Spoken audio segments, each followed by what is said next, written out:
Olá, gente, muito bom dia. Hoje, dia 17 de novembro, um dia precioso para nós, o dia em que nós estamos celebrando 19 anos de fundação da Igreja da Colheita aqui no estado do Maranhão.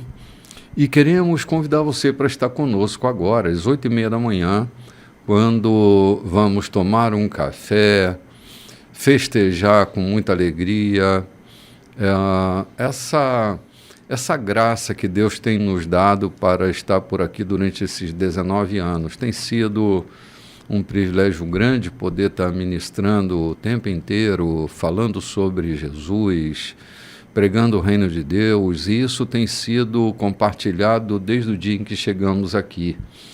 Agora, no culto das 18h30, também vamos estar celebrando um culto em ação de graças, lembrando desse tempo tão precioso de muitos enfrentamentos, muitas dificuldades, mas também de muita vitória e triunfo sobre todas as coisas que se levantaram diante de nós. E temos abraçado o desafio e superado cada obstáculo que tem se levantado no caminho, confiando naquele que nos chamou das trevas para a sua maravilhosa luz. Então, hoje, 17 de novembro, também inaugurando um novo capítulo, estudando a primeira carta de Paulo aos Coríntios, nós damos início ao nosso encontro desta manhã, saudando meus amigos que cá estão.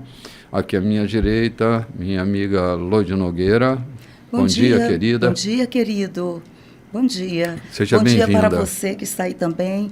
Meu bispo, é tão bom estar aqui com vocês, viu? Muito obrigada. Que legal, que bom, Loide. Aqui à minha esquerda, meu querido amigo João Silveira, João Muniz. Muito bom dia, pastor. Muito bom dia, querido bispo. Muito bom dia aos companheiros de equipe e bom dia a você que é o objeto principal do nosso programa, o de estarmos aqui. Objeto, digo assim, o ser principal de estarmos aqui, a razão de estarmos aqui é você que está do outro lado, a nos ouvir, que nos ouve pela rádio, que nos ouve pelas mídias sociais, enfim, bom dia mais uma vez. Esperamos vocês à noite para, se não der para chegar pela manhã, à noite para celebrarmos esse momento memorável na nossa história como igreja. Sim, sim. Amém. Verdade. Estamos já começando, né? Com a carta de Paulo aos Coríntios. Corinto era uma cidade muito importante para toda a região, até para a própria Roma. Corinto era uma cidade importante, uma cidade portuária. Muitas questões sociais abordadas por Paulo dentro desse texto, elas se dão por causa da questão cultural da cidade de Corinto, que era uma cidade atípica, né? Vinha gente de todo canto, de todo lugar.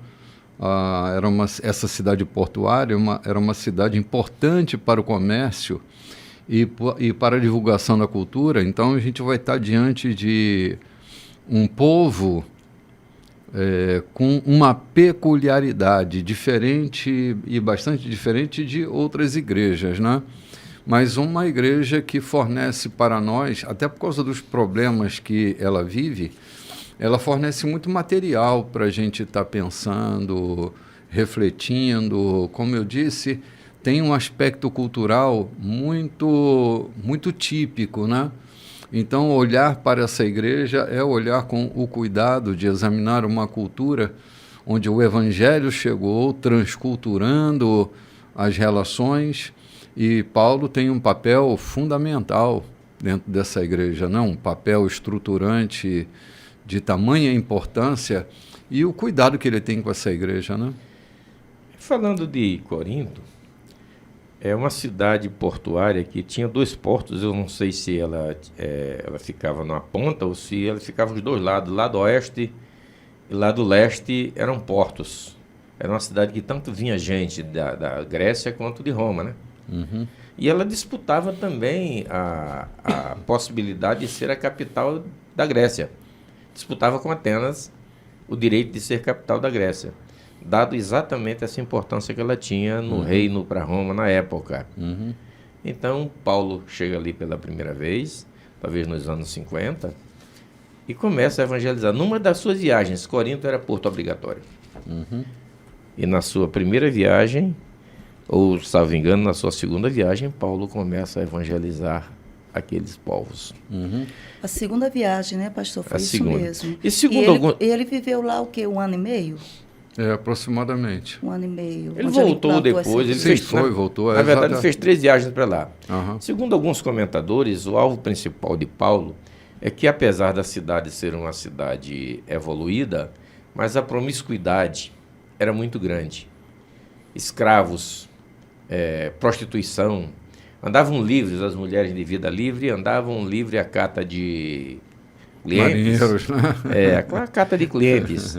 Então era uma cidade muito promíscua. Paulo vê nessa promiscuidade, nessa desorganização social, a oportunidade de semear o evangelho no meio daquele povo. Então, segundo o comentário de alguns historiadores, pesquisadores, a igreja em Corinto começou com essa gente, escravos e prostitutas. Foi como a igreja começou. Depois começaram a vir os intelectuais, os importantes. E quem a gente vai ver eles falando aqui dos sábios e entendidos, né? Sim. Porque justamente a importância... se você percebe, toda a caminhada, toda a trajetória apostólica, Paulo vai parar em cidades que são verdadeiras chaves para os interiores, né? Para que a divulgação do evangelho... Porque, assim, Paulo, como ele sai de Antioquia e não de Jerusalém, Antioquia era uma igreja que tinha seu plano de expansão. Era uma igreja que planejava a sua expansão. Como se fosse a sede, né? Sim, ela era a sede desse impulso para os gentios, né? Então, havia uma projeção, um cálculo. E de lá, Paulo ia para as cidades mais articuladas, a fim de que o evangelho pudesse ser escoado para os interiores. Era uma estratégia. Corinto, então, era fundamental para que o plano de expansão do evangelho aos gentios pudesse acontecer, não? Tanto para a Ásia quanto para a Europa, né? Ela convergia nos seus portos. Então, é muito bem lembrado essa estratégia de Paulo, né? Sim. Faz um polo aqui e daqui gente convergem para todos os lados, né? Você chega em alguma cidade do norte, por exemplo, você chega em Manaus, aquela região norte todinha convergem para ali, tanto vem daqui de cima do Rio Negro, quanto vem daqui de baixo, de Macapá. Então, há uma afluência, ou seja, Manaus é o centro de todo o comércio, de toda a afluência do norte. Eu creio que Corinto era mais ou menos isso, e outras cidades que Paulo, na verdade... Sim, eram estratégicas, né? Eram cidades estratégicas. Hoje parece que essa estratégia não está tão mais assim onda, né? Porque a gente vê igrejas hoje sendo plantadas em lugares que parece que ali não é simplesmente um salão que parece que não tem propósito nenhum, né? A gente vê isso, igrejas dentro de hotéis, igrejas, né, em salões retirados, em lugares onde parece que o objetivo não é a comunidade, mas é simplesmente um grupo que já foi atraído e precisa de um lugar para viver, para fazer esse culto, assim, para estar juntos. Aí a gente teria que entrar pelo caminho da nossa crítica honesta ao tipo de implantação de igreja que se tem, né? Qual é a missão dessa igreja, né? Qual é realmente o que estão fazendo ali? Qual é o propósito, né? Sim. Porque o propósito de Paulo era justamente a conversão, né? Onde havia as pessoas, vamos instalar as famílias, as prostitutas. Essas prostitutas aqui dessa cidade de Corinto eram as prostitutas cultuais do templo lá né, de Diana, de Vênus, né? Que desciam que desciam ali para o porto, né, para seduzir, para, né, vender suas vidas e ali, né, totalmente converter aqueles homens. Né? Hoje homens, nós temos mulheres, modelos diferentes. Assim, só lembrando que, historicamente, a gente está por um caminho de desvirginar essas regiões. Então, não havia igreja Era uma implantação de um trabalho onde não havia igreja. A difusão do evangelho, a informação de que o Messias, a notícia de que o Messias havia chegado. E que chegou para todos os povos, não apenas para os judeus. É isso? Sim, sim. Sim, hoje temos uma grande diferença, né? Porque, assim, é duro pensar, mas quando o capitalismo tomou conta do coração da igreja, e a igreja virou tão capitalista quanto qualquer outro valor capital, nós começamos a fundar varejos eclesiásticos. Não é? É dura a minha crítica, eu sei que é, mas ela é honesta. Há, na verdade, um grande capital em jogo e as franquias estão aí correndo por todos os lados. Temo que o interesse não sejam de fato as almas, não seja de verdade a propagação do evangelho, mas fatiados do jeito que nós vivemos, acabamos nutrindo esse varejo, né? Porque a economia ela está acabando com tudo, né? A própria família sofre um grande abalo por causa desse modelo, né, capitalista de ser, onde as coisas passam a valer mais do que as pessoas. Hoje, também com muita honestidade, a gente vê o quadro onde as coisas estão sendo amadas e as pessoas estão sendo usadas. Também é duro eu afirmar isso, mas está diante dos meus olhos, eu não posso negar. Onde o capital toma conta de tal maneira que as pessoas são coisificadas e as coisas se tornam as mais importantes, né? O mundo da coisificação.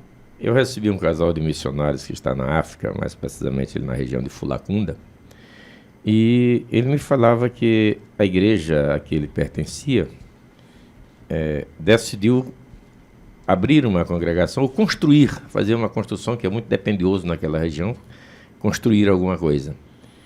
E eu perguntei, ela tem interesse em abrigar, na verdade, o trabalho ou em colocar a sua placa? Ele parou e pensou, disse, pelo que me ajudam, pelo que me fornecem, parece que estão muito mais interessados na construção do espaço físico do que na assistência à necessidade daquele povo. Então, se você tem autonomia, não permita que uma placa te convencione ao teu trabalho lá. Faça o seu trabalho e faça como você tem feito. Você deixou sua família, deixou os seus familiares aqui, a família não, que a esposa está com ele. E deixou Ainda bem que ele deixou alguma coisa que lhe sustenta, né? Mas está sujeito a se tornar apenas o membro de uma determinada denominação que vai colocar sua placa para mostrar que ela está presente ali, e não o que faz com aquele povo. Sim. É que às vezes criticar a seara do coração alheio é muito complicado, né? A gente pode pecar terrivelmente, isso mesmo, né? Isso mesmo. Mas, dada a experiência relacional que a gente tem, a gente pode constatar que o que João está dizendo é uma verdade muito possível de se acontecer, não é? Que é o interesse que está por trás de tudo isso. É triste, mas o bastidor, aquilo que está fora do semblante, aquilo que está fora daquilo que a gente pode ver, às vezes é muito desastroso. Nós temos um bastidor perigoso, um bastidor que a gente não se orgulha, pelo contrário, a gente se envergonha do que acontece nos bastidores, onde o povo não pode ver o que acontece, as negociações, não é? E aí a gente se depara com um modelo diferente do modelo apostólico que Paulo vai estar usando. Já na sua época tinha, João. Paulo vai chamá-lo de impostores, de fraudulentos, não é? De pregarem a base das zurrapas e das mixórdias, né? Falsificando o leite, vendendo vinho azedo, com interesses monetários. Isso era da época de Paulo. A gente não vive hoje com mais pureza.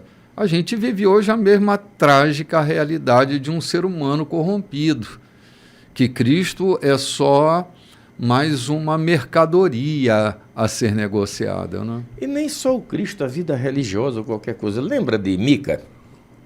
Uhum. Roubou a prata da sua mãe, quer dizer, um cara desonesto, e depois resolve montar para si um sacerdócio, ou seja, uma igrejinha particular. E no alto da sua importância ele dizia: agora o Senhor me abençoa. Tenho um altar e um sacerdote para gerir as minhas coisas. Ou seja, já vem de muito antes de Paulo. Sim. Acho que começou tão antes, acho que começou foi com a corrupção do próprio Adão, né, João? A partir dali tanta loucura foi cometida, né? A gente vê uma história cheia de tragédias, mas enfim, nós estamos aqui com um apóstolo desvirginando essa terra, que sequer conhecia Jesus, que sequer tinha tido contato com o Evangelho, e Paulo está trazendo as boas novas em todo esse percurso que ele faz na jornada apostólica, desde do seu primeiro contato com essa igreja. A gente vai ver outras igrejas que Paulo também, né? Paulo desce até a Espanha evangelizando, né? Vai fazendo um progresso, passando pela Síria, né? Passando por vários lugares. Paulo chega até a Espanha com a intenção de voltar para Roma e nunca chega lá. A vez que chegou, ficou para sempre, né? Foi preso e depois morto em Roma. Mas Paulo fez um percurso extraordinário. É o sonho que eu tenho, é de fazer esse percurso de Paulo, né? Quer passar pelo Mar Adriático e entrar na Ilha de Malta também? Sim, quero. Ser mordido de cobra? Ser mordido de cobra? Não. Ser picado não, de essa eu cobra? dispenso, João. Essa eu dispenso. Mas eu gostaria muito de um dia ter recurso e tempo para fazer essa trajetória, né? Para pisar na história, né? Para imergir na história. Porque eu me sinto muito empolgado, né? Com todo esse percurso de Paulo e a mensagem que ele vai levando. Eu sou paulino, né? Eu sou botafoguense, mas eu sou paulino. Vamos dar, não é São Paulino, né? Não. Vamos dar aqui uma saidinha dentro do contexto que a gente está vendo, lembrando que aquela passagem de Paulo para chegar em Roma, havia necessidade, Deus queria que aquela ilha fosse evangelizada, né? Sim. Eu fico pensando, nós estamos celebrando 19 anos, né, de implantação de uma célula da Igreja de Cristo aqui no Maranhão, e para isso foi necessário que um homem saísse lá do Rio de Janeiro, que dista mais de 3.000 quilômetros da cidade de São Luís, e andasse numa Toyota, num Jeep, daquele Jeep Toyota antigo, sem ar-condicionado, com direção mecânica, para chegar a São Luís e trazer uma mensagem, não é uma mensagem nova, mas uma mensagem onde nós temos aprendido a viver na terra como filho do rei. Viver o reino de Deus aqui na terra e não apenas esperar para vivê-lo na eternidade. Tem sido essa a tônica da nossa mensagem, temos aprendido isso, aqueles que convivem conosco têm testemunhado de que isso é um aprendizado e tem nos fortalecido muito. Viver o reino de Deus na terra, viver aqui na terra como cidadão do céu, e não viver aqui na terra como um crente peregrino esperando morar no céu. É um grande nó teológico, né? Que uns nos apoiam, outros não, né? Uns aplaudem, outros vaiam, uns concordam, outros discordam, mas o que não podem nunca discordar de nós é da nossa centralidade em Cristo. Amém. Nós não abrimos mão dessa nossa centralidade. Amém. Estamos nele, ele é o fundamento da nossa fé, da nossa esperança, da nossa vida. Ele é quem tem nos sustentado para reinarmos em vida, para rompermos com os obstáculos que nos detêm. Deu do seu Espírito, não é? O Espírito da ressurreição, que é a mensagem central do Evangelho, né? E a gente está ressuscitando a cada mortandade que nos afeta, né? Nós estamos nos erguendo, levantando a nossa cabeça e fazendo uma caminhada de amor e de fé. E é isso que tem nos sustentado esses anos todos, João. Aleluia. Amém. Vamos lá começar aqui nesses 5 minutinhos que nos restam desse bloco? Vamos aqui, né? Capítulo 1, 1 Coríntios, capítulo 1. Eu, Paulo, chamado e enviado por Jesus, o Messias, conforme o plano de Deus, com meu amigo Sóstenes, envio esta carta a vocês, da Igreja de Deus em Corinto, cristãos purificados por Jesus e separados para uma vida plena de Deus. Incluo nesta saudação todos os que invocam Jesus por onde quer que vivam. Ele é o Senhor deles, assim como nosso. Muito bem, vamos dar só uma paradinha aqui, né? João, a gente estava em off ainda conversando sobre o apostolado de Paulo, né? Uhum. A apologia dele sobre seu próprio apostolado. E João fazia um comentário interessante. Quer repicar o teu comentário, João? É que a gente percebeu e leu também esse comentário de alguns, que Paulo, quando se proclama Paulo, chamado apóstolo de Jesus Cristo pela verdade de Deus. Ou seja, não era uma questão de exibição e nem uma questão de autoafirmação. Mas ele precisava fazer isso, veja que ele faz isso nas cartas que ele escreve aos Coríntios, aos cristãos de Corinto, porque lá em Corinto começaram a duvidar da autoridade de Paulo. Uhum. Começaram, na ausência dele, dizer que quem é Paulo? Paulo não é nada, Paulo era um forasteiro, Paulo era um maltratante de cristãos, enfim, quem é Paulo? E é tanto que naquela divisão que nós vamos ver mais adiante, ele disse, não, eu prefiro seguir Apolo, outro, eu prefiro a regra de Pedro, que Pedro implantou. E Paulo, ao escrever, ele se autodenomina, como de fato é, apóstolo chamado por Cristo, para que aqueles que recebessem a carta entendessem que não era uma carta de um aventureiro qualquer, mas de um homem que foi designado por Cristo para o que ele estava fazendo, Sim. o apostolado. Muitos falsos apóstolos surgiram nesse momento, né? Estavam surgindo. Como eu disse, com interesses 1000, né? Dos quais Paulo refuta com veemência. Portanto, estar nessa condição de ter um ministério, João, é muito difícil você estar num lugar exercendo um ministério onde as pessoas não reconhecem esse teu ministério. É como que não flui, é como receber um apóstolo não no caráter de apóstolo, um profeta não no caráter de profeta. O galardão não flui, as coisas não acontecem. Se você está num lugar onde as pessoas estão sempre questionando a tua idoneidade, a tua mensagem, a tua questão ética, as tuas questões morais, tudo que é posto a uma crítica para diluir a tua influência, isso não faz prosperar a obra. Então Paulo está arrogando-se, não é, como apóstolo nessa igreja, porque era um fato real, ninguém podia contestar. Mas ele está enfrentando um momento de muitos falsos apóstolos, não? Ninguém podia contestar porque ele tinha história, né? Sim, claro. Lembra a história de Paulo, o registro que Lucas fez, servia como base para isso aqui também.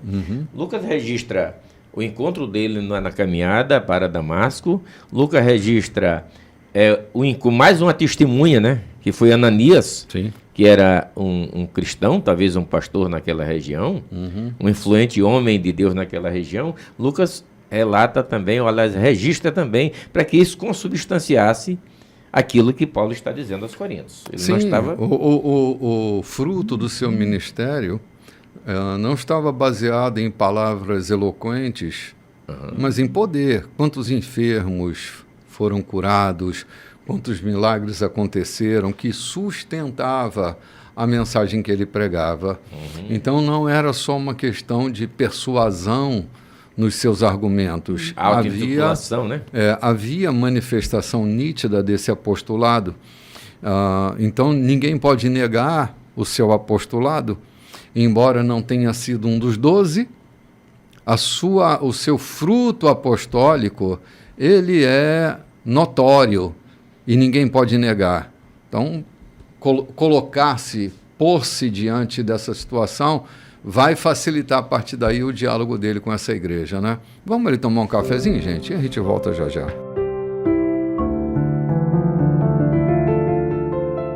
Muito bem, gente. Reiniciando o bloco 2 da nossa programação, pensando aqui na saudação de Paulo, que não é só para a igreja aos Coríntios, né, João? Uhum. Paulo estende a sua saudação, universaliza a sua saudação. Ele diz assim: escreva a vocês, mas também a todos os que conheceram a Cristo, que o servem em todos os lugares. É a carta que Paulo faz universalizando a sua mensagem, né? Uhum. Porque o conteúdo dela está, que ele vai falar mais abaixo, está suscetível de acontecer em qualquer ambiente. A divisão, a importância, a alta importância meio que prepotente de cada um, né? Sim. Então isso ele percebe que não estava só... não era efeito apenas de Corinto, mas estava no mundo inteiro. E ele diz, em qualquer lugar que essa carta chegar a tomar conhecimento, ela é para vocês. Isso. Exatamente, cara. E ele vai começar aqui tecendo elogios, admirando-se do que fluía naquela igreja, né? Ele primeiro faz uma saudação linda: graça e paz da parte de Deus, nosso Pai, e do nosso Senhor Jesus Cristo.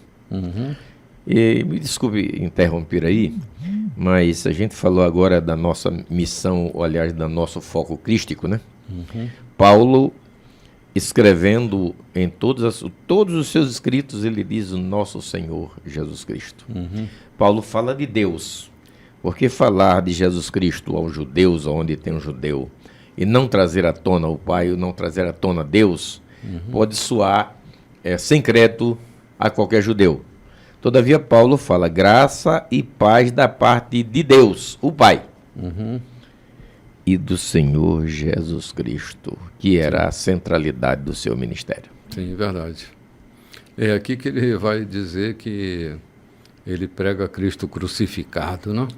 Poder de Deus, sabedoria de Deus, ou seja, aqui é a sua missão crística, né? Verdade. Vamos lá, Lodi. Vamos sim. Versículo 3. Que todos os dons e benefícios que vêm de Deus, nosso Pai, e do Senhor Jesus Cristo, sejam de vocês. Toda vez que penso em vocês, e o faço com frequência, agradeço a Deus pela vida que levam com livre acesso a Ele, concedido por Jesus. O que aconteceu com vocês é algo que excede a imaginação humana e não pode ser dito em palavras. Cristo pode ser visto claramente na vida de vocês. Oh, meu Deus, glória. Que coisa linda. É isso que a gente tem insistido tanto. É isso, é nisso aqui que a gente tem concentrado os esforços da gente em anunciar o Evangelho, João, a fim de que em cada cristão o Evangelho possa ser lido através da vida dele. Amém. Aqui nós chegamos ao ponto principal da nossa mensagem, é que os cristãos que andam conosco, o testemunho de vida deles deve transmitir com a clareza da mensagem, da sua própria vida. Paulo começa tecendo elogios a uma igreja em que a vida de Cristo era transparente entre eles. Embora lá na frente a gente vai ver um bocado de problema, né? Mas Paulo está dizendo, cara, a vida cristã de vocês é transparente. Paulo querendo posicionar essa igreja, né? Sim, exatamente. Posicionar, apesar dos problemas, mas quem são vocês em Cristo? Sim, sim. Assim, vamos dar uma capturada aqui, o que em off a gente estava conversando sobre o princípio da exortação.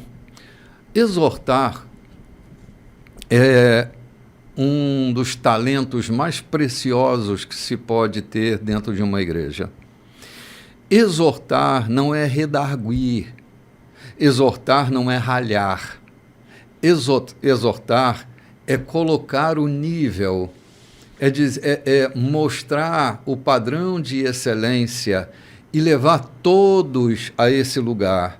Exortar é colocar para cima, não é colocar para baixo. Às vezes eu tenho visto alguns que se arrogam de serem bons exortadores, mas o que eles fazem é colocar as pessoas para baixo, humilhar as pessoas. Isso não é exortação. A exortação não humilha. A exortação coloca um novo plano, estabelece o padrão que se deve andar. Paulo começa elogiando essa igreja, que a gente sabe que está cheia de problemas, mas ele coloca o padrão. Olha, vocês estão assim, vocês são desse nível, vocês pertencem a esse universo.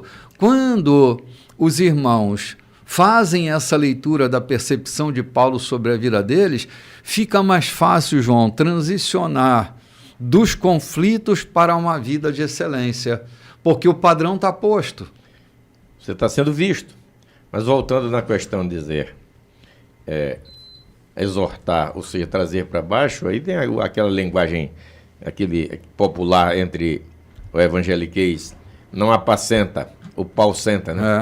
Apacenta. O pau senta. Assenta a pá. Assenta o pau. É lamentável, mas a gente está trabalhando aqui com o texto para aprendizado, né? A gente não está aqui tentando botar na cara de ninguém ou trazendo o erro de alguém. A gente está aqui, na verdade, comentando essa carta, como vem comentando há muito tempo, os textos bíblicos, não para mostrar que sabemos, não para mostrar que somos os melhores, mas para trazer à tona, a lume, aquilo que, na verdade, que a gente precisa caminhar, ou como devemos caminhar em Cristo. Sim. Eu tenho aprendido muito ao ler, ao fazer o programa. Os comentários aqui têm servido muito mais para mim do que para muitos outros que ouvem. Tem me levado a isso, que a gente está aprendendo agora. Exatamente. Caminhar como obreiro, a gente entender que aqueles que estão sob os nossos cuidados não devem ser humilhados, não devem ser execrados, mas primeiro trazer aquilo que eles são capazes e de melhorar aquilo que eles são capazes de fazer. Sim. João, embora a gente não se arrogue de dizer que sabemos, mas nós estamos compartilhando o que sabemos, né? E o que sabemos é o que nos cabe até esse momento, né? É o que nós temos aprendido da palavra. Então não há um arrogo de querer convencer ninguém de coisa alguma, mas estamos refletindo. Inclusive, refletimos o espelho da nossa própria vida. Né? Muitas das lições que nós temos compartilhado, elas estão fazendo parte atuante da nossa vida. Né? São erros que cometemos, acertos que tivemos, então não há de verdade nem sombra de presunção em nós para arrogar que nós sabemos das coisas, mais do que nós já sabemos das coisas, né? Que não é tudo isso, mas é tudo que nós já temos aprendido em Cristo, né? E por meio de sua palavra. Essa coisa dele dizer que, cara, com frequência eu lembro de vocês, dá uma ideia tão boa, né, cara, que eu estou sendo lembrado o tempo todo, com muita frequência alguém se lembra de mim, né? Essa sensação dá a sensação do aconchego, do querer bem, do ser bem visto aos olhos. E toda exortação começa assim, né? Que eu não estou sendo descartado, eu estou sendo incluído, eu estou sendo considerado, eu estou sendo acolhido. E aí a coisa fica mais fácil da gente fazer com que as transições aconteçam com mais facilidade, né? Nós falamos no programa passado de que Paulo estava escrevendo a igreja de Roma e foi uma igreja que ele não fundou. Ele não era responsável por aquela igreja. Então a imagem que eu tinha de um Paulo ao ler as suas cartas é de que era um homem que se sentia responsável. Simplesmente responsável do alto do seu conhecimento, que ele era cara de autoconhecimento, tanto das escrituras quanto das leis, e do conviver, a imagem que eu tinha do Paulo era essa. Hoje eu vejo com tanta clareza o amor, o sentido de Paulo, quando diz, eu lembro de vocês. Outras ele diz, com grandes letras eu vos escrevi. Ou seja, ele demonstra, na verdade, não autoridade, mas amor por as igrejas a quem ele se reporta. Cara, ao ler essa última frase aqui do capítulo 6, Cristo pode ser visto claramente na vida de vocês, tem me feito fazer uma pergunta que está sempre na minha boca, né? Essa igreja contemporânea, a igreja do nosso tempo, João, essa igreja se parece com Jesus? Não é uma pergunta indutiva, não é uma pergunta perniciosa, capciosa, é uma pergunta para a nossa própria consciência. A igreja da nossa época, Cristo pode ser visto claramente por ela? É uma pergunta que eu prefiro deixar no ar e não tentar responder, mas fazer a gente pensar. Cristo tem sido visto claramente pela minha vida, particularmente, né? Eu posso responder a pergunta da minha parte. Ainda novo, quando caminhava no Evangelho, mas não tinha essa segurança, essa firmeza, estando no local de trabalho ou em qualquer outro ambiente, e ainda muito imaturo, quando me perguntavam, e aí, você é o quê? Você é evangélico? Acanhadamente dizia assim, sou evangélico. Hoje eu tenho a liberdade, não a prepotência de dizer, eu não sou evangélico simplesmente, eu sirvo a Cristo, eu sou cristão, eu pertenço a Cristo. Se você não conseguir ver Ele em mim, é porque eu estou mentindo, né? Eu estou negando aquilo que, na verdade, eu estou dizendo ser. Sim. Eu preciso ser e confirmar nos negócios que eu faço, nas pessoas com quem eu trato, nos colaboradores que tenho. Eles precisam ver o Cristo que há em mim. E Paulo está dizendo aos Coríntios, na versão que eu tenho em mão, diz assim, o testemunho de Cristo tem sido visto em vós, tem sido visto e confirmado em vós. É bom ouvir isso, né? Lloyd, quando as pessoas trazem para nós boas notícias a nosso respeito, entra uma força em nós tão grande. A gente lida com esse narcisismo fundante em nós, de que quando as pessoas trazem mais notícias a nosso respeito, causam mal, né? Há uma sensação de não estar sendo visto, não estar sendo percebido, não estar sendo notado. Acho que por isso que Paulo entra por esse caminho aqui, né? O caminho de perceber, o caminho de ver, de encontrar. De fazer com que eles mesmos tenham esse olhar sobre eles. Sim. Né? Porque é o que falta, a gente ter esse olhar. Não só o outro, mas também termos esse olhar de quem eu sou em Cristo. Porque muitas vezes o outro diz, você é uma bênção. Né? Mas eu preciso também dizer, eu sou uma bênção. Eu sou um louvor para Deus. Né? Isso também é importante. Paulo, ele faz isso aqui. Inicialmente, vocês são bênção. O que aconteceu na vida de vocês, as palavras não traduzem isso, né? Mas nós podemos ver dia após dia. Os testemunhos estão aí. O que aconteceu na vida de vocês é notório. Né? E é maravilhoso isso. Sim, imagina.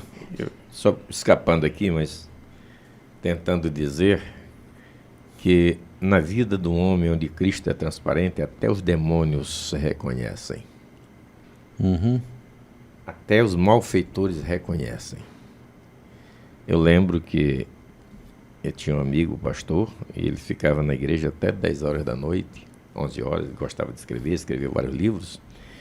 E o caminho que ele fazia da igreja para a casa dele era aparentemente perigoso. Havia muitos marginais ali que permeavam pelaquela praça, sentavam ali para se drogar, mas ele ficava até as 10 horas, enquanto a luz estava acesa, tinham 2 daqueles homens perigosos ou daqueles homens não convencionais parados ali perto da porta do templo. E quando ele saía, que fechava a porta, dava boa noite e a certa distância eles o acompanhavam até entrar na sua casa. E ele sabia que eles estavam fazendo aquilo por reconhecê-lo como homem de Deus, para protegê-lo. As suas filhas que estudavam à noite saltavam na praça, que era a parada do ônibus, e eles já sabiam, os homens ali, os perigosos, já sabiam o horário que essas moças saltavam. E eles estavam por ali rodeando na praça. E quando elas saltavam, eles ficavam um em cada esquina, observando até quando elas entravam em casa. Ou seja, quando Cristo é refletido na tua vida, qualquer ser, até os demônios, veja que Jesus chega em Gadara sem dizer nadinha, né? Não disse nada. Ele chega, quando ele desce do monte com os discípulos, aquele menino endemoniado não disse uma palavra, caiu no chão e ficou de costas mudinho, como protesto. Em qualquer lugar aonde um homem cheio de Jesus Cristo se apresenta, o mal, os demônios, os malfeitores vão caindo fora, vão saindo, porque reconhecem Cristo em nós. Sim, sim. João, e Lloyd, eu pastorei uma comunidade no Rio que ficava bem pertinho de uma das favelas famosas do Rio, né? Uma vez eu entrei com um médico que me ajudava em assistências à população carente e nós fomos à associação de moradores dessa favela, né? Só que havia uma nova turma lá governando a favela e não me conhecia, né? E aí nós fomos entrando com o carro, como é de praxe, a gente baixa o vidro, não era de dia, mas a gente baixa o vidro e tal. E vieram dois, um com um fuzil do lado do médico e outro do meu lado, que estava dirigindo, né? E quando eu percebi que eles estavam correndo do nosso lado com o fuzil na mão, eu fui parando. Aí alguém gritou assim: "Ei, doido, é o pastor, rapaz, é o pastor, rapaz." Aí disse: "Ô, pastor, desculpe aí, nós vamos escoltar o senhor até a associação de moradores." E aí fomos escoltados até lá. Viraram os anjos da guarda.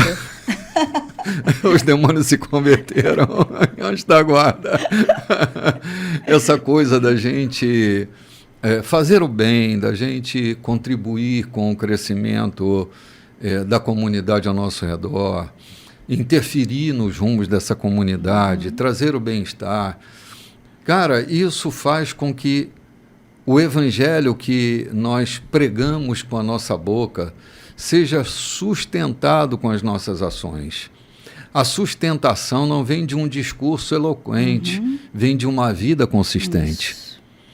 A pregação do evangelho, ela vai para além de um discurso eficiente. Ela vai para uma vida consistente. E onde quer que a gente esteja, identificam que a gente é gente de Deus, que o evangelho está sendo lido ali. Esse cara é do bem, ele pertence aos do bem, ele faz parte da luz, ele merece ser respeitado. Porque se tem uma coisa que combate as trevas, é a luz. Ok? Não tem briga, João, não tem briga. Acenda uma luz e você vai achar a dracma perdida. Acenda uma luz e você vai encontrar tesouros que estão perdidos, gente que está perdida, né?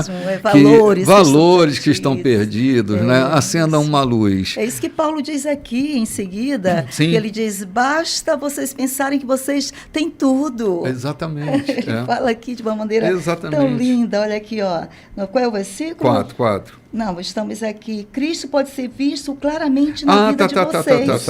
Isso, basta verso pensar 7. que vocês não precisam de nada. Já tem tudo. Isso. Todos os dons de Deus estão entre vocês, que aguardam com expectativa o retorno do Senhor Jesus. Além disso, Deus está com vocês, disposto a mantê-los no caminho até que todas as coisas sejam acertadas de vez por Jesus.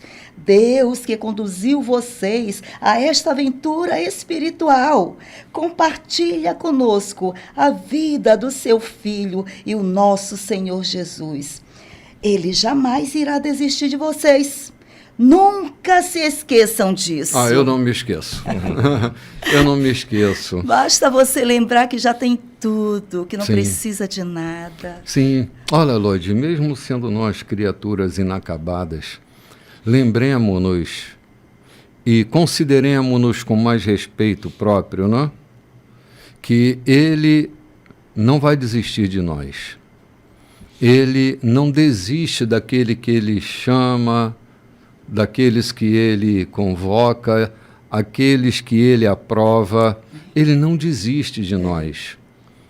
Ele está lembrando isso para os irmãos, para que isso seja como uma bússola a guiar a mentalidade deles, né? Jamais irá desistir de vocês, nunca se esqueçam disso. Ou seja, que isso seja um fator reconhecido o tempo inteiro, de que nós temos um Deus que não desiste de nós. Amém. Se a mensagem não foi só para a igreja de Corinto, mas foi para todos os que também estão crendo no tempo e no espaço, que nós não nos esqueçamos de que Ele não desistiu de nós, João. Eu queria tomar a liberdade de ler um versículo, a versão que eu tenho à mão, para desmistificar alguma coisa que eu aprendi e que a gente às vezes tem propalado. Fiel é Deus, pelo qual fostes chamados para a comunhão do seu Filho Jesus Cristo, o nosso Senhor. Não fui eu quem aceitei a Cristo. Foi Deus quem me chamou para Sim. o colo de Cristo, para a comunhão com Cristo. Não é mérito meu. No dia que eu aceitei a Cristo, me arrogando de importante, dizendo no dia em que eu aceitei a Cristo, no dia que Cristo me chamou, que Deus me chamou para a comunhão com Cristo. E Paulo está deixando isso aqui muito claro, que ele chamou, e não só chamou, mas ele é fiel. Ou seja, a nossa perseverança, a nossa constância no Evangelho não é um mérito nosso, é a fidelidade de Deus que nos chamou. E Ele nos chamou, Ele nos provê dos recursos necessários para caminharmos nele e em Cristo Jesus. Não é uma questão religiosa. Eu lembro, já citei aqui várias vezes, eu, uma certa vez, tive a possibilidade de adquirir um caminhão novo e fui fazer uma viagem, enchi ele de Bíblias. Eu era Gideão Internacional e enchi o caminhão de Bíblias, fui levar para a região de Imperatriz. E descendo a serra ali de Buriticupu, o perigo muito grande, o carro bem cheio e aquelas curvas, desce para aqui, desce para ali. Eu olho para o irmão que estava ao meu lado e disse a ele: e se nós descêssemos daqui, abaixo, despencasse daqui, onde é que nós íamos parar? Não, eu ia para o céu. O que te garante a tua entrada na eternidade? Não, eu sou um cristão que não bebo, não fumo, eu sou dizimista. Ou seja, me apresentou todas as qualidades da fidelidade de um crente, de um cristão servil. Mas em nenhum momento ele me apresentou na sua crença a chamada de Deus para Jesus Cristo. Aquilo me preocupou. Quantos nós temos enganados com a religião, com uma fé tênue, que não tem consistência na chamada de Deus para o seu Filho Jesus. Em que temos nos estribado, não é, João? Em que temos nos estribado para termos a garantia de que Ele voltará, e ao voltar nós estamos sorridentes para encontrar com Ele, não atribulados. Sim. João, meu primeiro contato lúcido com a fé, me ensinaram, foi a primeira lição que eu aprendi, que Jesus é o nosso único e suficiente Salvador. A suficiência nele. Mas lá na frente me ensinaram outras coisas, que não era tão suficiente assim. Tinham tantas outras coisas. Eu disse, meu Deus, qual é a lição? É a primeira que me deram ou a lição é outra agora, né? Que tem mais coisas, tem mais penduricalhos para a salvação do que Jesus é o meu Salvador. A suficiência dele, né? Ele é suficiente ou ele não é suficiente? É a suficiência dele que muda toda a minha vida, que muda toda a minha trajetória, que empregue na minha vida da força do Evangelho e da presença dele em mim. Ele é suficiente, sim. Ele é único, sim, e suficientemente pronto para fazer em mim tudo o que ele já fez e ainda fará. Há nele suficiência. E essa suficiência não me dá direito a ser um doidivano qualquer para sair fazendo porque besteira. Ele é suficiente que eu não faço, João. A suficiência dele me liga com ele e não me dá desejo ou oportunidade de fazer bobagem, de fazer besteira por aí. A gente perde sair o metendo apetite, de cabeça, né? como diz. Se perde o apetite, porque estar nele é a melhor coisa que é suficiente. É suficiente. A sua graça é suficiente para mim, dizia a velha canção, né? A sua graça é suficiente para mim. Gente, com essa suficiência toda, vamos ali tomar um cafezinho e a gente volta logo, logo. Olá, gente, muito bom dia. Esse é o terceiro bloco já da nossa programação. Estamos avançando pela primeira carta de Paulo aos Coríntios. Já estamos aqui no versículo 10 do capítulo 1. Um texto cheio de coisas boas para a gente refletir. Paulo acaba de colocar o padrão dessa igreja, elogiando os irmãos e ratificando, atestando a beleza do evangelho na vida deles, não é? E ao colocar esse padrão, ele tem observações, preocupações a serem divididas para que o nível que já está bom melhore mais ainda.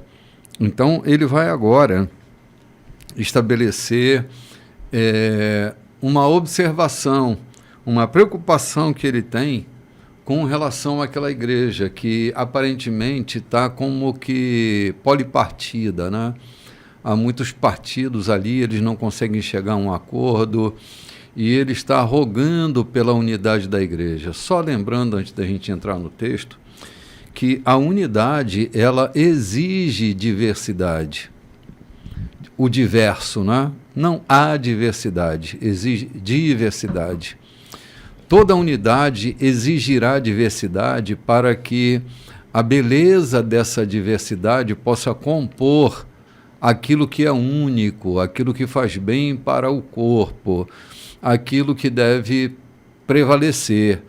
E os acordos não são uma busca de uma uniformidade, mas o acordo faz parte também da unidade. Eles estão ali divididos e Paulo diz, não, vocês são bonitos porque vocês são diferentes, têm dons diferentes, têm graça diferente, até a sabedoria ela é multiforme, né? Tem muitas formas, mas que isso passe por um acordo, por uma negociação, para que tudo continue correndo tão bem assim. Vamos à leitura então, né? Vamos lá. Versículo 10. Tenho uma preocupação séria a compartilhar com vocês, meus irmãos. Pela autoridade de Jesus, nosso Senhor, tentarei ser o mais direto possível. Vocês precisam aprender a entrar em acordo. Devem ter consideração uns pelos outros, cultivando a vida em comum. Menciono a questão porque alguns membros da família de Chloe me deram uma notícia preocupante, que estão brigando entre vocês. Vou dizer exatamente o que eu vi. Vocês estão criando partidos e declarando: eu estou do lado de Paulo, ou eu prefiro Apolo, ou Pedro é meu líder, ou eu pertenço ao grupo do Messias. Pergunto a vocês, o Messias, por acaso, foi cortado em pedacinhos para que cada um de nós tenha uma parte dele? Paulo foi crucificado por vocês?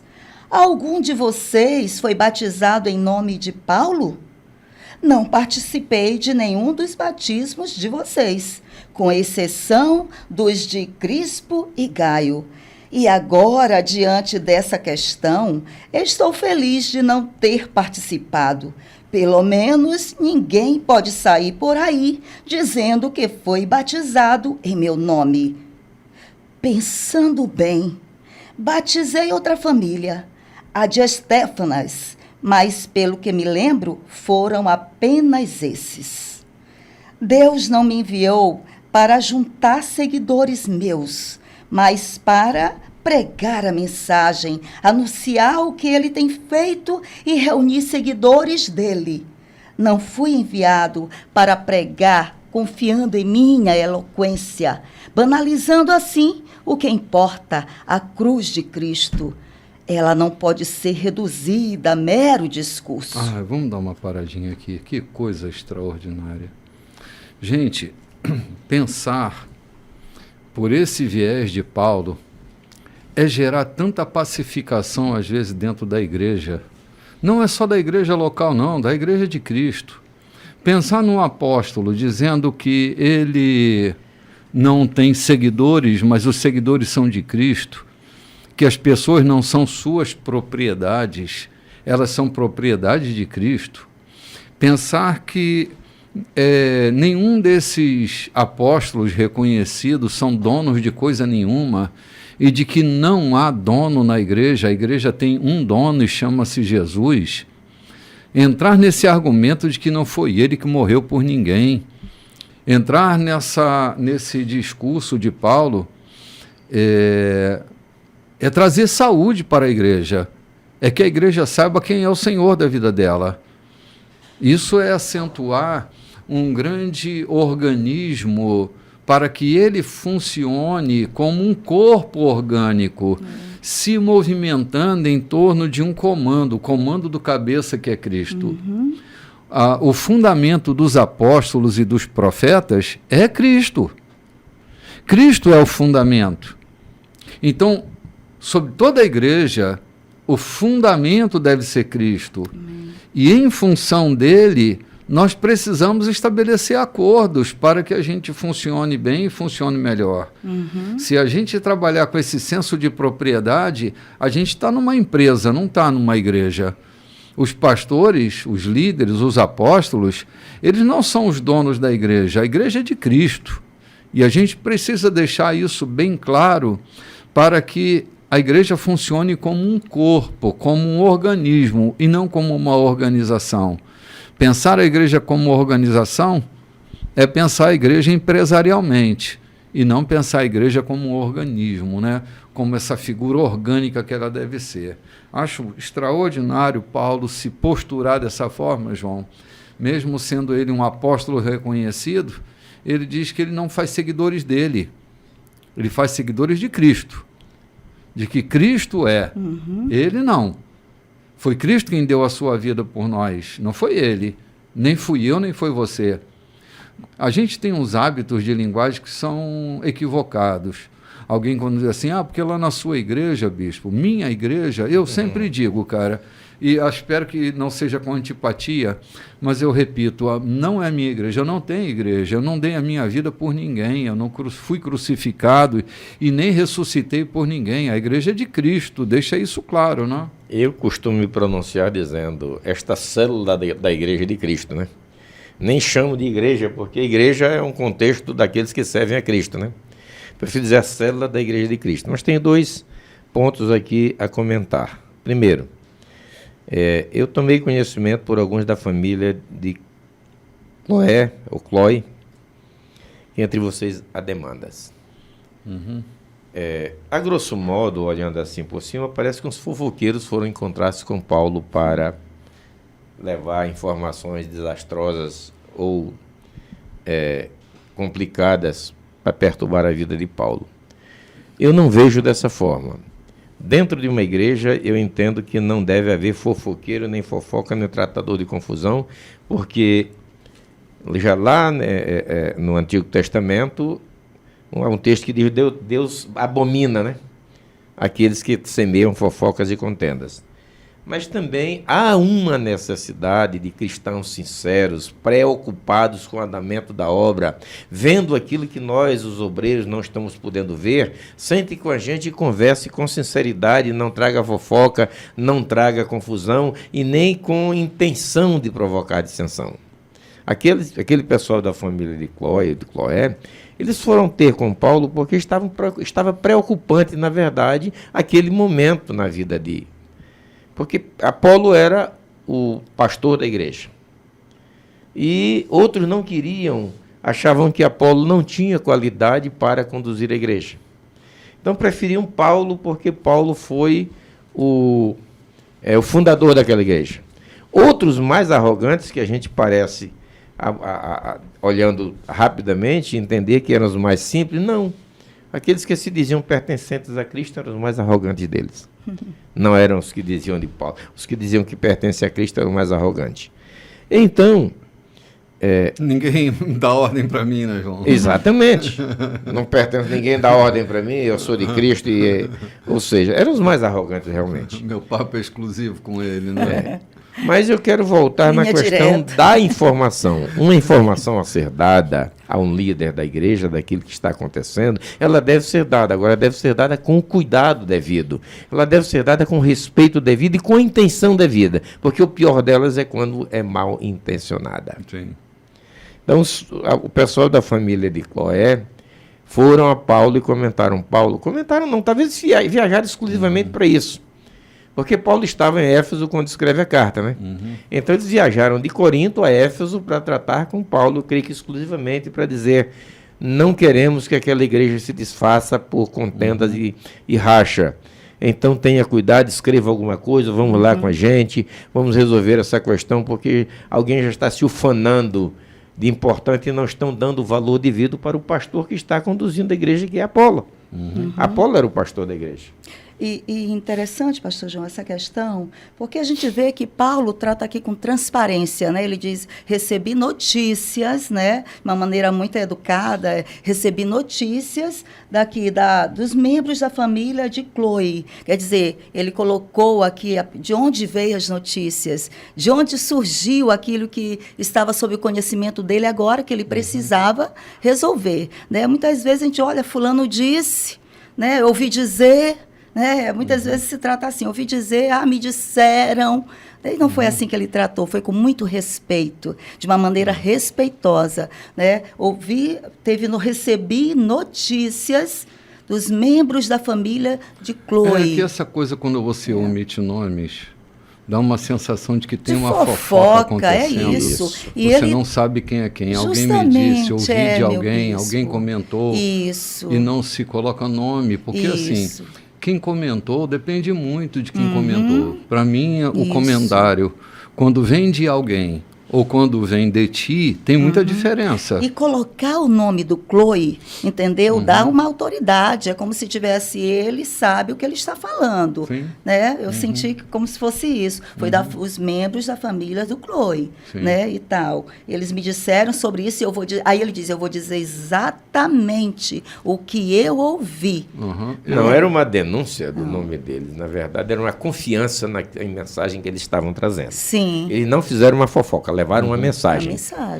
Com o cuidado devido. Isso é muito lindo. No programa passado, o bispo falou de pessoas recomendáveis, né? Sim. Então, ele só cita o nome porque eram pessoas recomendáveis.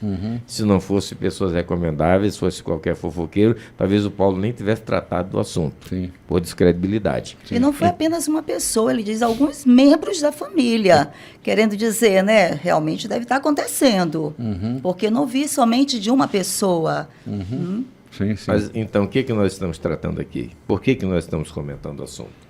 Porque nós dizemos em igreja de pessoas, de gente e gente. Então, meu querido irmão, quando você trouxer uma informação sobre alguém, passe ela nos 3 crivos. Verifique se ela é verdade, se ela vai edificar, se essa informação vai trazer algum proveito, algum resultado positivo a alguém.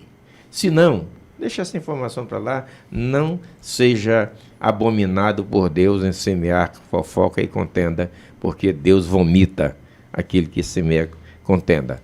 Mas Paulo tem a coragem, como disse a Loide, era também um assunto que ia tocar, mas foi muito bem, eu creio que o Espírito Santo está permeando a coisa, porque o mesmo sentimento dela, o mesmo assunto que ia tocar, ela acaba de tocar e com muita clareza. Era isso que a gente tinha para fazer. Valeu. Sim, eu estou meio fora de contexto já, mas eu queria comentar uma coisa engraçada, que são as ovelhas com síndrome de girafa, né? Elas não comem a graminha, elas querem comer só as folhas que estão no alto. isso é muito complicado. As pessoas que estão na igreja, mas elas se sentem tão acima que elas não conseguem se sentir como rebanho, né? Como esses aqui que estão conectados diretamente com o Messias, só recebe do Messias, né? Se o Messias falar, elas obedecem, se o Messias não falar. Ou seja, as autoridades postas, né, como um presente de Deus. Porque o que são ministérios? Presentes de Deus para a igreja, né? É isso mesmo. É um dom de Deus para a igreja. Deus deu à igreja, né? Efésios capítulo 4. Deus deu à igreja apóstolos, profetas, evangelistas, pastores, doutores, não é? Então, quando eu recuso uma autoridade, a não ser que ela seja absurda, né? Que seja déspota, que seja arbitrária, mas autoridade é a que anda na ordem do autor. A autoridade não é arbitrária. A arbitrariedade não é coisa de quem tem autoridade. É tipo aquele chefe de família que tem que dar um soco na mesa e dizer quem manda aqui sou eu, né? Bom, já perdeu a autoridade há muito tempo, né? Ou o pastor que se levanta na igreja para dizer que quem manda lá é ele. Já não tem mais autoridade, tem muito tempo. Não é com autoridade, é para servir. Não é para mandar, não é para arbitrar. A autoridade é para servir. Então, se reconhece a autoridade. Mas quando tem gente que se recusa a reconhecer a autoridade, nós vamos ter um problema, como tinha aqui os que eram do Messias. Uma igreja dividida, né? Ele pergunta, por acaso, Cristo foi dividido em pedacinhos? Né? Quer dizer, forte, uma igreja em pedacinhos. Né? Não é um forte corpo, é pedacinhos. Também quero falar aqui, quando você fala de autoridade, Jesus, quando chama os discípulos para a grande missão, ele dá autoridade, mas também dá poder. Autoridade sem poder é um desastre. Se ter apenas autoridade e não ter poder é um desastre. E o que é autoridade e o que é poder? Autoridade é aquilo que te é concedido, poder é a capacidade que você tem de resolver. Poder é a capacidade que você adquire, que você recebe para resolver e não resolver com despotismo, não resolver com grosseria. O outro fato que você fala também é que eu lembrei quando diz assim, eu sou de Cristo, e aquilo que ele falar. Que ele falar através de que quantas pessoas têm entrado em derrocada porque contratam a semelhança de Mica, um sacerdote para falar aquilo que ele acha que Deus está falando, né? O que se quer. O que se quer, um guru próprio. Que informa, que lhe orienta. Nós temos nos dias atuais, eu conheço pessoas muito próximas, que se orientam até quando vão comprar, o que comprar e o que não comprar, porque o seu guru é quem define. Porque ele, segundo o contratante, tem a autoridade de Deus, é a voz de Deus para ele. Agora, não se engane que todas essas pessoas, normalmente, que se colocam como sacerdote de Mica, são assalariados. São exploradores daqueles que o obedecem. Lamentavelmente, é uma verdade que todos aqueles que têm um guru em casa, que tem um orientador espiritual, esse orientador é uma sanguessuga do seu recurso financeiro. Normalmente ele vive tirando o recurso daquele a quem ele pseudamente orienta. Sim. E, João, só lembrando aqui para a gente não criar qualquer tipo de questão, é que essa menção não diz respeito aos pastores que vivem da obra do ministério. Que tem o dom para fazer isso, que foram comissionados, direcionados, autorizados, outorgados por Deus para fazer isso. Sim. Orientar uma ovelha é diferente daquela que tem um guru de Mica, né? Eu trago a figura de Mica. Mica porque alguns não sabem quem é Mica. Mica era um canalha, um judeu canalha, meio que canalha, ganancioso, resolveu enriquecer e roubou as moedas da mãe dele, né? Quando a mãe descobriu, ela amaldiçoou, então ela resolveu devolver para tirar a maldição. Ele constrói com aquelas moedas de prata uma imagem, constrói um altar, um templo, um pequeno templo, organiza as suas finanças, as suas casas, se sente um homem acima de qualquer suspeita, mesmo tendo a pecha de ladrão que ele já havia feito com a mãe. Então ele resolve se sentir santificado, puro, e naquela época ter um pastor era ter um sacerdote. Mas o sacerdote era propriedade, ou aliás, era exclusivo do templo e não da propriedade de ninguém. Como a coisa estava meio solta em Israel naquela época, e Mica adquiria um certo recurso, ele resolve contratar um sacerdote para ele. Passa um benjamita por lá, que nem era da tribo de Levi, salvo engano, era um benjamita, ou era da tribo de Levi, perguntou: de onde tu vem? Eu estou procurando um lugar para onde morar. Você quer ser meu sacerdote? Você quer trabalhar para mim? Eu te dou um salário, casa para morar e comida, abrigo para a tua família. Eu só quero que você me sirva como sacerdote. Então, sem dúvida, ele estava dizendo: o que eu quiser você vai ter que me dizer. E depois ele se ufana e diz: eu agora posso ser abençoado por Deus, porque eu tenho um ídolo na minha casa, eu tenho um altar e um sacerdote exclusivo para a minha família. Sim. Isso não é ministério, isso é monastério, né? É o monastério. Isso é um dedo Lamentavelmente, hoje acontece a muita gente que vive de orientação, me perdoe meus irmãos, eu não estou querendo ofender, mas tenha cuidado.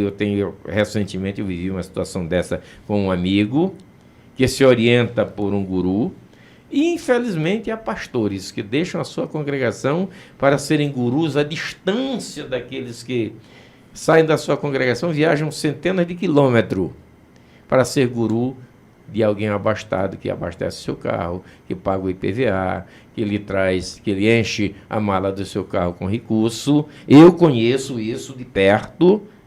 Então ele vai levar uma palavra profética àquele incauto irmão. É trágico, né, João? Mas é verdade, mas é real. Sim. Vamos avançando aí, dona Loide. Vamos, Faltam 4 minutinhos aí. A mensagem, né? A mensagem que aponta para Cristo na cruz parece tolice para os que caminham para a destruição, mas para quem está no caminho da salvação faz todo sentido. Está escrito: destruirei a sabedoria dominante e mostrarei que quem se acha sábio é louco. Onde acharão alguém verdadeiramente sábio, educado e inteligente na época atual? Deus já não denunciou tudo isso como mera pretensão, palavras sem sentido?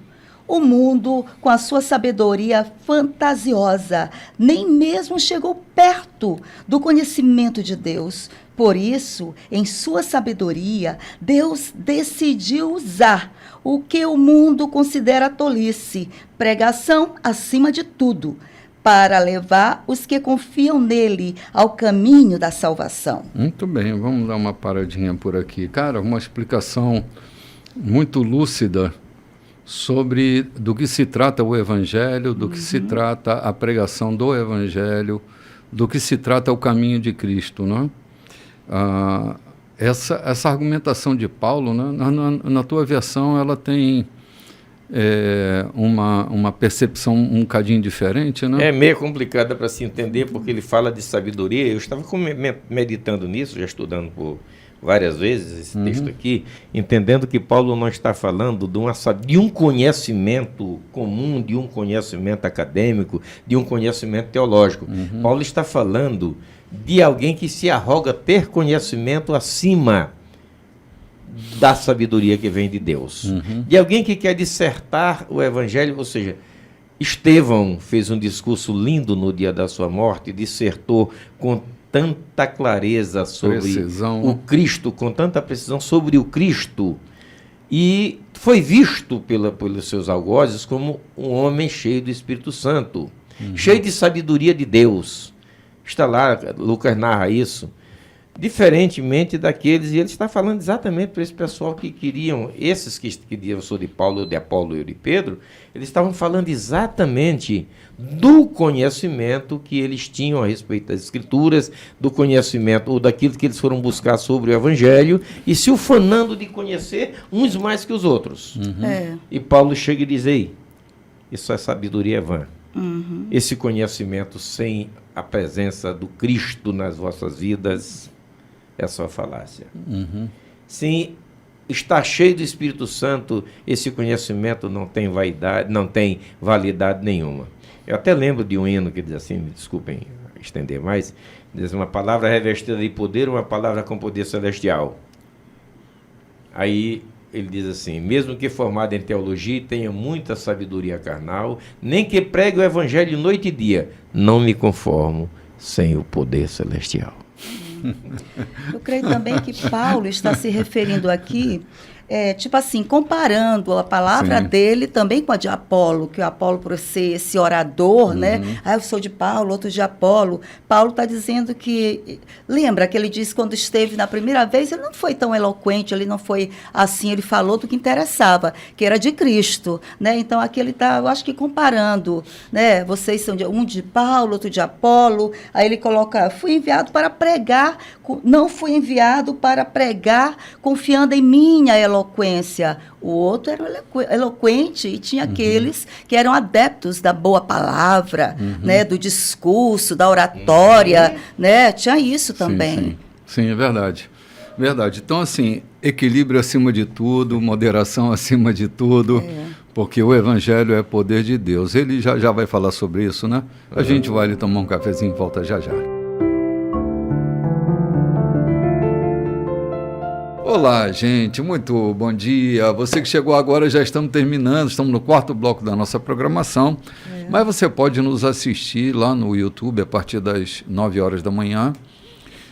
O programa Café com Bispo está lá no nosso canal YouTube, Igreja da Colheita.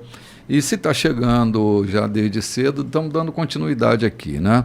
É o 4º bloco da nossa programação, lembrando que hoje, dia 17/11, nós estamos fazendo um culto a Deus, recordando-nos que há 19 anos atrás nós começamos com uns meninos que caminhavam pela rua, evangelizando aqui e ali.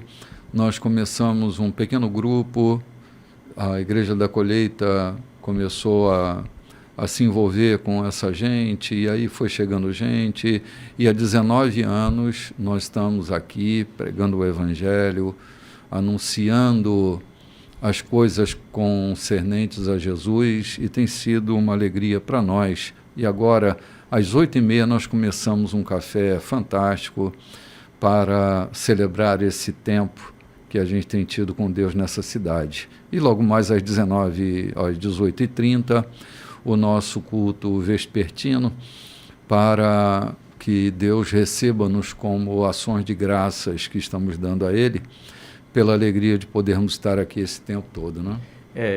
Antes que a gente entrasse basicamente no texto, vamos falar um pouco da nossa história como igreja, como célula da Igreja de Cristo aqui em São Luís. Uma certa vez eu me surpreendi, meu filho chega e diz: pai, aquele homem que almoçou com a gente, aquela barba, aquele cabelo, eu vi lá na Praça do Quatraque, rodeado de doidinho, conversando com ele, aquela turma de doidinho, até uns que eu conheço. E o que eles estão fazendo? Eu vou pesquisar. Depois eu fui perceber que esse homem recém-chegado, esse carioca recém-chegado em São Luís, estava, na verdade, era evangelizando. E não eram doidinhos comuns qualquer, eram filhos de papai que sentavam nas praças para queimar o seu baseado, e estavam perdidos na vida, desbussolados. No domingo próximo passado, o bispo dá um toque exatamente de como começou a igreja. E eu fiquei perguntando para mim, e depois eu quis dar uma resposta sobre isso. E onde estão esses doidinhos que não estão sentados aqui com a gente na igreja? Eles foram apenas a base, a sustentação desse ministério? De repente eu tive uma resposta muito consistente disso. Eles não estão aqui porque eles estão fazendo esse trabalho em outros lugares. Eles estão entrando em outros lugares. Eles foram preparados, eles foram alcançados exatamente. Quantos deles são ministros de Deus hoje em localidades que nós não conhecemos? Ninguém despreza os humildes começos, diz a palavra de Deus. Então, esses doidinhos que foi a base, o começo dessa evangelização, desse evangelismo trazido pelo bispo Renato Chaves a São Luís, Ele começou exatamente com essas pessoas. Eram aqueles que estavam afastados de casa, afastados do convívio familiar, por conta de uso de droga, dependência química. E nós temos encontrado alguns deles ministrando a palavra, se tornaram ministros da palavra, pastores de igreja. Não estão aqui conosco porque estão fazendo a obra em outros lugares. Eu queria apenas dar essa resposta para mim mesmo e para aqueles que nos questionam. E daí o que foi feito dessas criaturas? Muitos deles estão hoje no ministério da palavra, servindo a Deus, fundando, formando comunidades evangélicas espalhadas por aí, influenciando os seus familiares. Sim. Com a mensagem que receberam, porque o que Paulo está dizendo aqui é que a palavra é poder de Deus e sabedoria de Deus. Sim, é verdade. E ele não está dizendo para quem é, ele não está dizendo que é para os intelectuais, ele está dizendo que é para qualquer um que seja alcançado por ela. Verdade. E a palavra está correndo livre por aí, né? Pois é. Salvando, transformando, edificando, construindo vidas, né? Eu sou muito feliz por poder ter começado tão humildemente, né? Tão simplesmente, com a simplicidade da praça, né? Mas foi um tempo bom, um tempo de muitos desafios, mas um tempo importante, um tempo que fundamenta uma história que não é uma história de aventura, que não, uma história sem escapismos, mesmo enfrentando momentos difíceis, desafiadores, por conta de qualquer coisa, a gente nunca fugiu da raia, né? Enfrentamos até o desafio de um tenebroso inverno, né? Sim, meu Deus do céu. E tivemos que arranjar pneus e madeira para fazer contenção onde estávamos situados, né? A madrugada tirar a areia que estava escorrendo na pista para evitar um deslize de carro. Sim. Enfrentamos também coisas físicas, né? E que nada disso nos foi desanimador. Sim. Estamos aqui hoje de pé e firmes, radicados na rua Santo Antônio, na curva do 90, a 100 metros da avenida, e convidamos você a participar conosco dessa majestosa celebração. Não é uma celebração com enfeites, não, é uma celebração cujo coração é, na verdade, a base principal da nossa celebração. Sim, nós vamos seguindo por aqui, na exposição desse texto. Até domingo próximo passado eu toquei nesse texto, que é o versículo 22, né?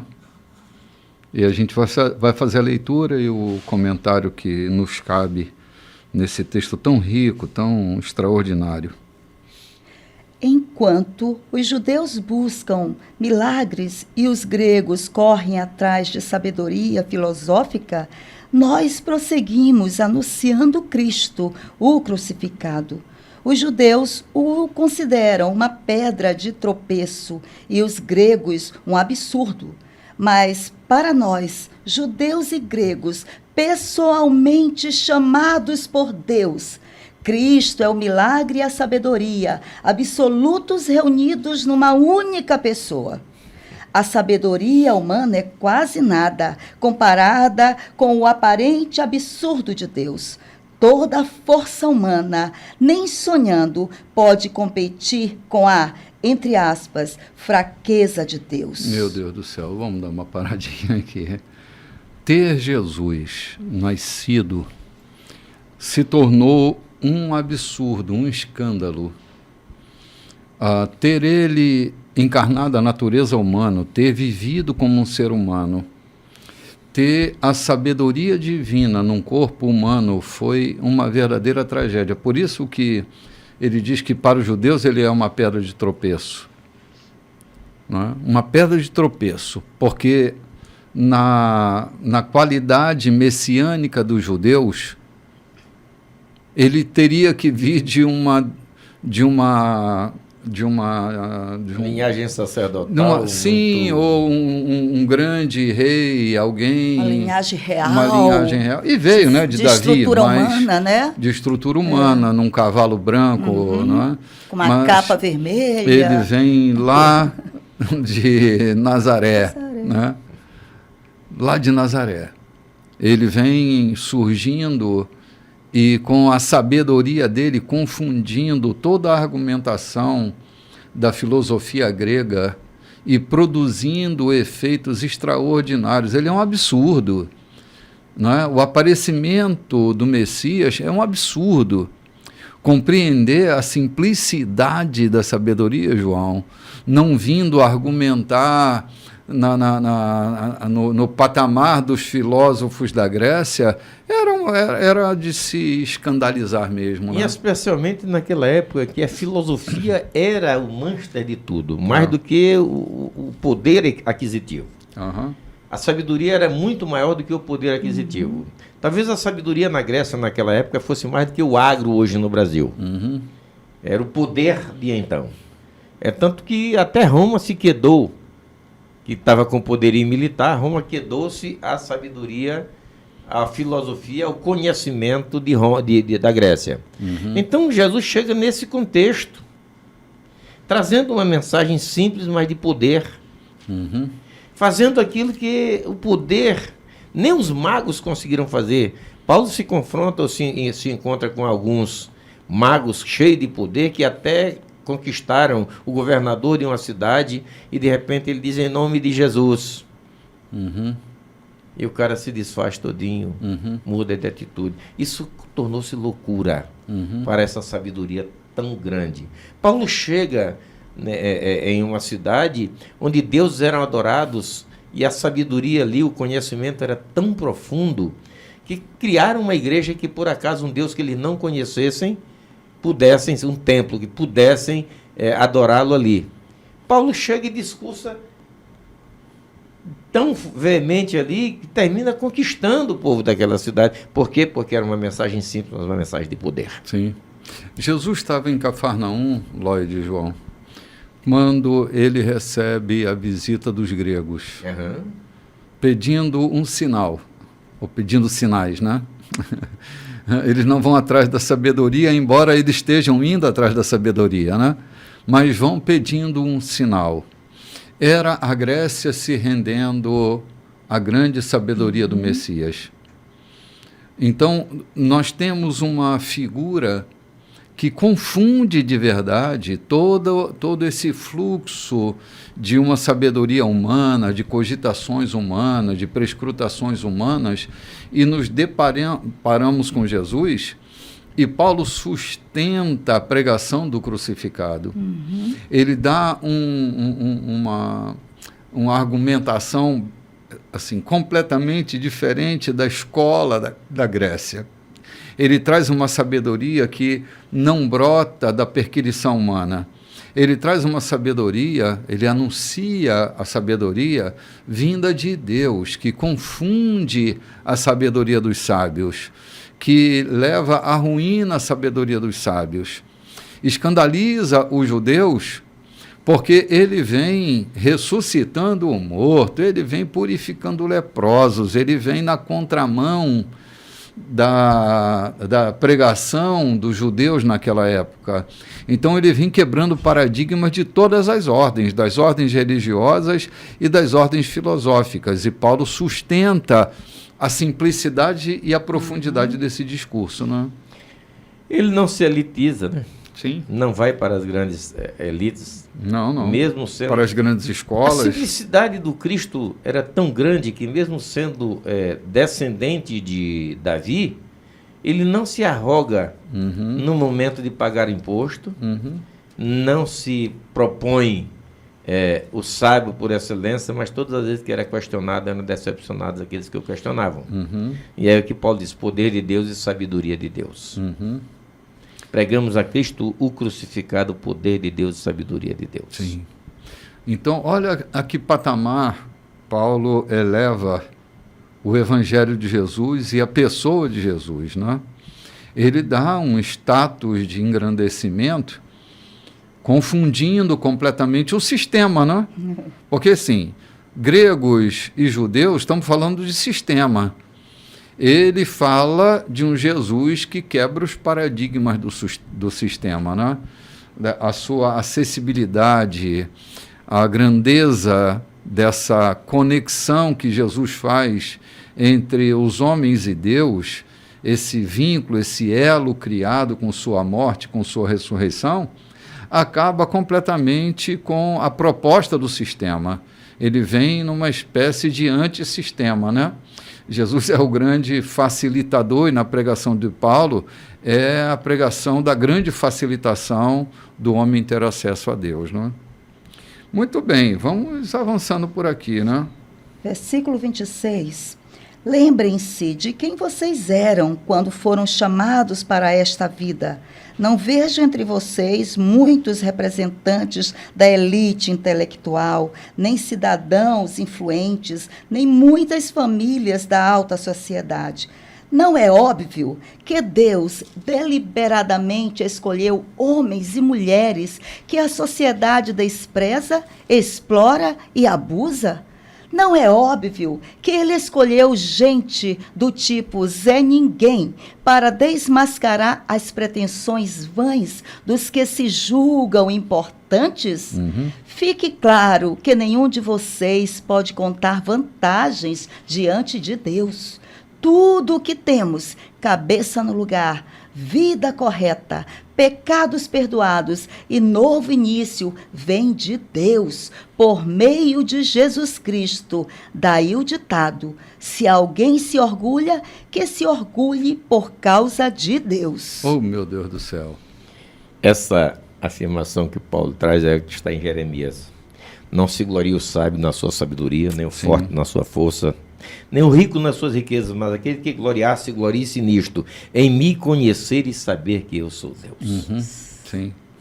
Essa escola divina é fantástica.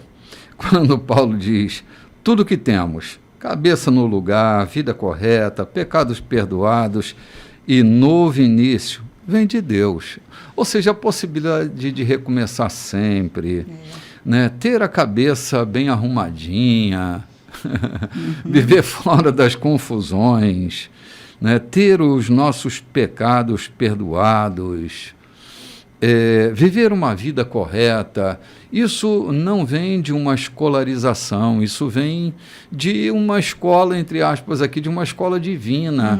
Por isso que não dá para a gente se gloriar em coisa nenhuma, se não se gloriar nos beneplácitos de Deus, né, João? É interessante como Paulo traz, assim, coloca diante deles o passado deles. Sim. Preste atenção, olhem agora, de onde vocês vieram? Vocês não vieram com essa bagagem, não chegaram aqui com essa bagagem toda, que agora vocês estão dizendo, eu sou de Paulo, eu sou de Apolo, eu sou de não sei quem. Não, olhe, quem melhorou a vida de vocês? Sim, o assunto ainda é esse, né? Justamente, quem melhorou a vida de vocês? Quem deu a vocês essa condição? Olha a forma como vocês estão caminhando hoje, cabeça no lugar, aí ele vai colocando tudo isso. Isso só vem de Deus. Ninguém pode fazer isso por vocês. Sim. Coisa interessante, o que Deus maravilhoso. faz, não é? O que Deus faz na vida da gente, Ele olha e vê valor quando ninguém encontra valor nenhum na vida da gente. E é justamente isso que muda o nosso destino, é o seu olhar para nós. São as boas notícias que Ele traz de nós. Porque no sistema, as boas notícias vinham de uma elite para elite. Os pobres não tinham espaço, né? As castas eram muito claras, não se migrava de um lugar para outro. E ele diz, por causa de Deus, por causa da vida de Cristo, vocês hoje estão vivendo a vida que vocês estão vivendo. Lembrem-se disso, não dá para se gloriar em coisa nenhuma. Não são os títulos, não são as premiações humanas, é o que Deus fez na vida de vocês. Como Ele arrumou esse caos que era a vida de vocês. Por dentro, né? Como arruma por dentro e arruma por fora. Claro, se arrumar por dentro fica fácil pelo lado de fora, né? Como eu melhorei por fora, depois que o Senhor me arrumou por dentro. Interessante, né, Pastor João? A gente começou aqui o programa falando exatamente do povo a quem Paulo começa a trabalhar na cidade de Corinto, prostitutas e escravos. Mão de obra barato. Ele começou com esse povo. E de repente ele está falando desse mesmo povo. Lembrem-se, não é para que vocês se sintam humilhados por isso, mas lembrem-se de quanto vocês cresceram. o conhecimento que vocês adquiriram. O João Ninguém ali, a versão de Zé Ninguém, quer dizer, o povo reprovável que eram vocês. As prostitutas não serviam a não ser para a satisfação sexual dos homens e depois recebiam seu troco e iam embora. Os escravos prestavam seu serviço, apanhavam suas chicotadas e tinham como prêmio a alimentação do dia. E Paulo está dizendo, vocês foram alcançados por um evangelho que é poder, é sabedoria. Eu quero talvez me atrever a dizer que a vida na cidade de Corinto mudou a partir do estabelecimento daquela igreja.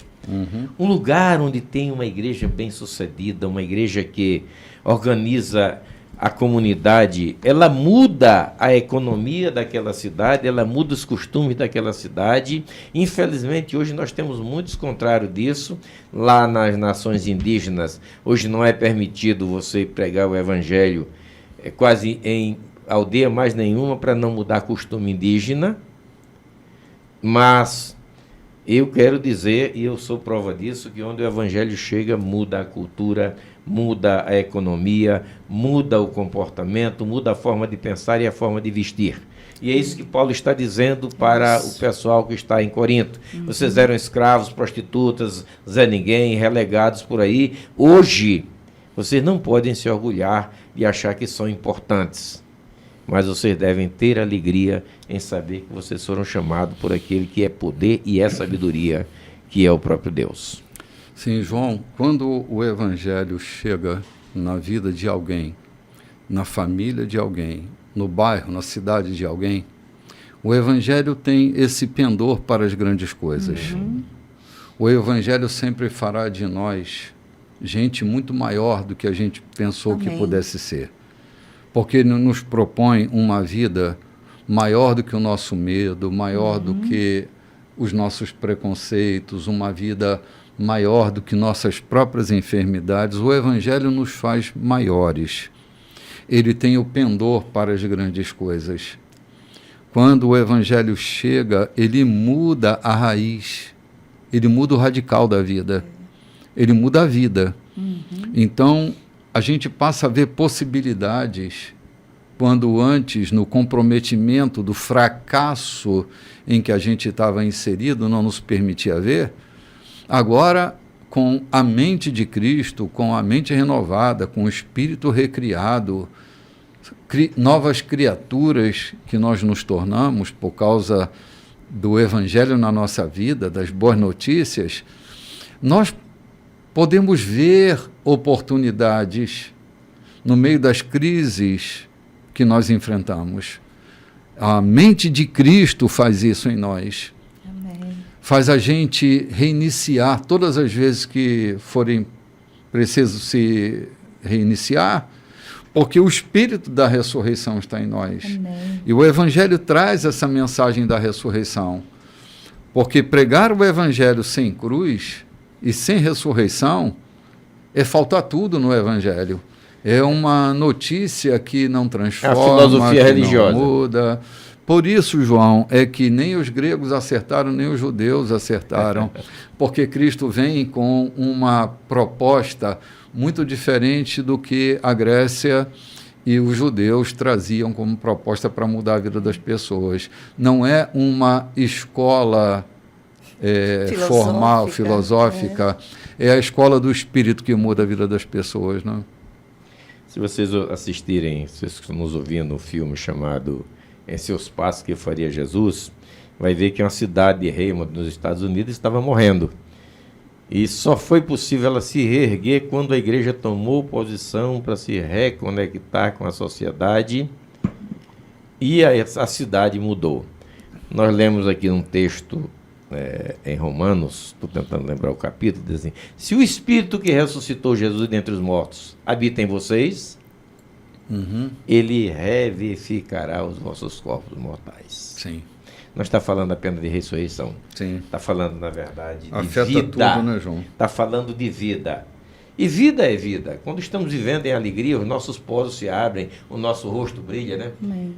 Os nossos lábios cantam uma nova canção. Sim. É assim que acontece. Verdade. Verdade. Gente, nós estamos chegando no finalzinho do programa de hoje. terminamos a leitura do capítulo 1, né? E desejo lembrar vocês que agora pela manhã nós estamos tomando o nosso café, você é nosso convidado, ainda dá tempo de você chegar. Mas se a tua programação de hoje pela manhã já está comprometida, logo mais às 18h30, nós temos o nosso encontro vespertino. Será um culto em ação de graças, louvando a Deus pelos 19 anos que nós estamos aqui na cidade de São Luís, pregando o Evangelho, anunciando as boas novas, cooperando com Deus na sua seara, na divulgação, na propagação e na facilitação da caminhada na fé. Então, se junte a nós, você que está aí vagando pela cidade, não está se congregando em lugar nenhum, mas tem desejo de servir a Jesus, venha estar conosco, venha compartilhar a vida conosco para que você tenha nesse ano de 2025, que está por vir, uma mudança fantástica na sua vida. Eu estou aqui já me despedindo no finalzinho, desejando paz a todos vocês. Shalom, queridos. Shalom.